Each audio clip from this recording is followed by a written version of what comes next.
Air Force One is sitting on the tarmac. As mentioned, those hundreds of deaths at a hospital in Gaza have complicated one of the most complicated situations that I've ever had to report on. It is uncertain just yet as to what exactly Joe Biden will be doing. He will, in fact, it looks like he may well be arriving just now as we look at these pictures. Indeed, yeah, that is the convoy heading straight for Air Force One. So the plane will be wheels up at some point today. Joe Biden will be, we assume, heading to Israel.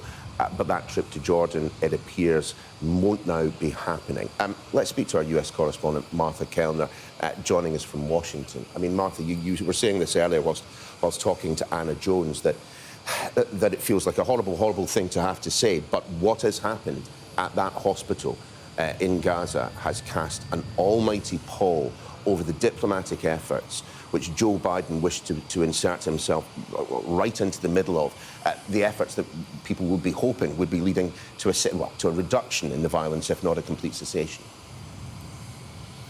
Yeah, it's crass to say, Neil, but this timing couldn't be worse for President Biden. The complexion of this trip to Israel and the Middle East has completely shifted in the past 3 hours since that blast at the hospital in Gaza. We can see here the motorcade arriving at Joint Base Andrews, I believe, carrying President Biden. He left the White House here where I am around 20 minutes ago, so just a short journey there. But even in the space of that journey, this trip has shifted even more. He was expecting tomorrow to fly in to Tel Aviv to meet, first of all, with Benjamin Netanyahu, the Prime Minister of Israel.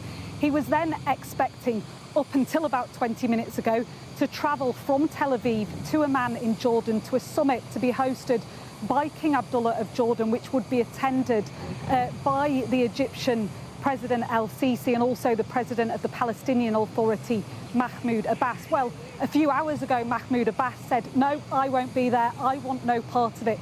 In the past few minutes, we're hearing that that summit in Jordan has now been completely cancelled. So one half of President Biden's trip to Israel and the Middle East no longer exists. And it was a very, very important half of his trip because it was there that he was going to appeal to those leaders to try and get behind Israel, as the US has, to try and get them to commit their full support to Israel, and also to try and stave off a widening of this conflict, to try and prevent this conflict from mushrooming further, which of course is the very real fear that